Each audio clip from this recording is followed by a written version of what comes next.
इनकलाबी के साथ मैं हूं शाहिद नजीर चौधरी। हरी कृष्णा स्वामी बॉलीवुड के सुपरस्टार एक्टर जो मनोज कुमार के नाम से मंजरेआम पर आए और उन्होंने सुपरहिट फिल्में दी और उनको एक ऐसा लकी अदाकार कहा जाता था जिनकी ज़्यादातर फिल्में जो थी वो सुपरहिट हो जाया करती थी। उनके गाने आज भी मकबूल हैं, उनकी फिल्में आज भी ब्लॉकबस्टर फिल्मों का दर्जा रखती हैं। लेकिन उनके अंदर ऐसी क्या बात थी कि बड़े-बड़े अदाकार जिन्हें वो पहले अपना मोहसिन समझते थे, वो उनसे नाराज़ होके मोहम्मद रफ़ी का भी दिल उन्होंने तोड़ा जब उन्होंने कहा कि मैं मोहम्मद रफ़ी की आवाज़ नहीं चाहता इस गाने में और मुझे मुकेश की आवाज़ चाहिए। और फिर मनोज कुमार को अपनी गलती का ऐसा एहसास हुआ कि वो मोहम्मद रफ़ी साहब से फिर माफ़ियाँ माँगते फिरते थे और कहते थे मुझसे बड़ा पाप हो गया। और दूसरे एक और बहुत बड़े अदाकार दिलीप कुमार जो उनकी इंस्पिरेशन थे और हरि कृष्णा मनोज कुमार भी दिलीप कुमार की वजह से बने थे और उनकी इंस्पिरेशन भी थे और उनके लिए परमात्मा का दर्जा रखते थे और उनके लिए एक देवता का दर्जा रखते थे। ये खुद मनोज कुमार कहा करते थे। उन्होंने अपनी बहुत सारे इंटरव्यूज़ के अंदर शुरू के इंटरव्यूज़ के अंदर ये बातें बताई ही कि वो तो हरि कृष्णा थे, लेकिन 1949 में जब उन्होंने एक फ़िल्म देखी थी दिलीप कुमार की, जिसमें उन्होंने अपना नाम मनोज कुमार रखा था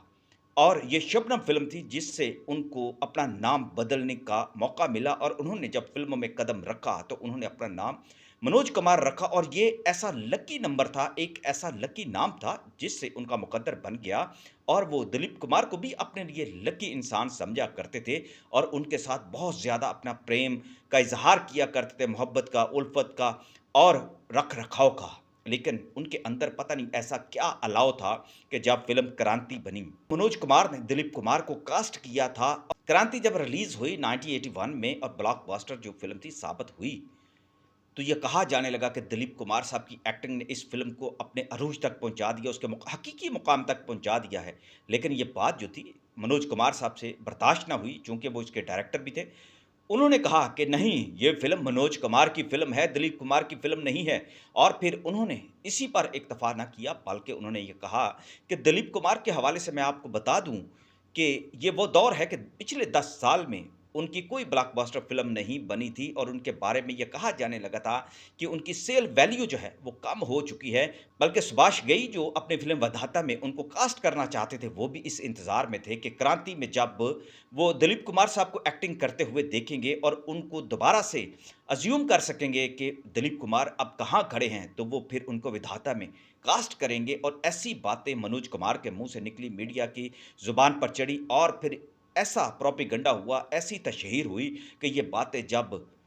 दिलीप कुमार साहब तक पहुँची तो उन्हें बहुत रंज पहुँचा। वो मनोज कुमार जो दिलीप कुमार के दिल में रहते थे और दिलीप कुमार के दिल में मनोज कुमार के लिए बड़ा एहतराम था, वो उन्हें बड़े भाई का दर्जा भी दिया करते थे। तो ये दिल टूट गया और फिर जब फ़िल्म क्रांति को ब्लॉकबस्टर का दर्जा दिया गया तो इसके बारे में दिलीप कुमार साहब से बात की गई तो उन्होंने कोई कमेंट्स करने से इनकार कर दिया। बल्कि बात यहाँ तक नहीं रही, जब मनोज कुमार के वालिद इस दुनिया से चले गए तो उनकी रसूमात की अदायगी में दिलीप कुमार नहीं गए थे, जिससे ये बात खुलकर सामने आ गई कि दिलीप कुमार के दिल से अब मनोज कुमार निकल चुके हैं। लेकिन मनोज कुमार की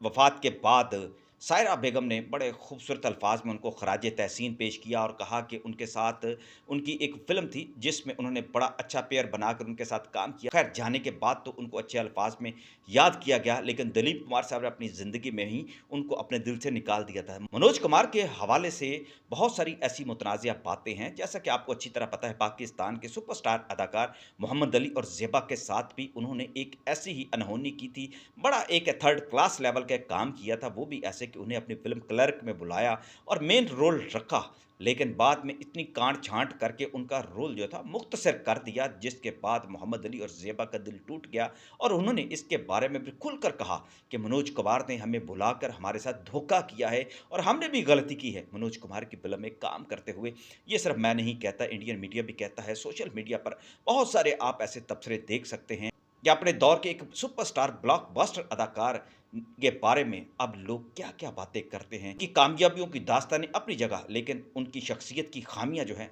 लोग बयान करने से अब नहीं कुतराते। ख़ास तौर पर उन्हें वो सारे के सारे ज़ख्म अब याद आ रहे हैं जो उन्होंने अपने दौर में कई बड़े नामवर लोगों को दिए और उन लोगों को ख़ास तौर पर जिन्होंने उनकी ज़िंदगियाँ बनाई थी। मोहम्मद रफ़ी के साथ उनकी बदसलूकी तो कभी उनके फ़ैन नहीं भूलते, क्योंकि मोहम्मद रफ़ी की आवाज़ ने ही मनोज कुमार को लाजवाब गाने दिए थे और क्रांति में दिलीप कुमार की एक्टिंग ने ही फ़िल्म क्रांति को इस महराज तक पहुँचाया कि वो ब्लॉकबस्टर फ़िल्म का दर्जा रखती थी। और उसके बाद भी आप देख लें,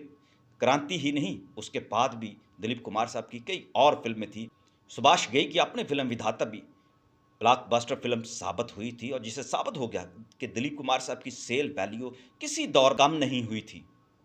ये सिर्फ़ इंसान के अपने अंदर का एक ऐसा गुस्सा होता है, ताज्जुब होता है, जो बाज़-औक़ात मार्केट का बहाना लेकर किसी दूसरे अपने मोहसिन का कद छोटा करने की कोशिश करते हैं और उन्हें आउटडेटेड कहने की कोशिश करते हैं। लेकिन जब वो सूरज के सामने खड़े होते हैं, तो फिर उनका चिराग जो है वो बुझ जाता है।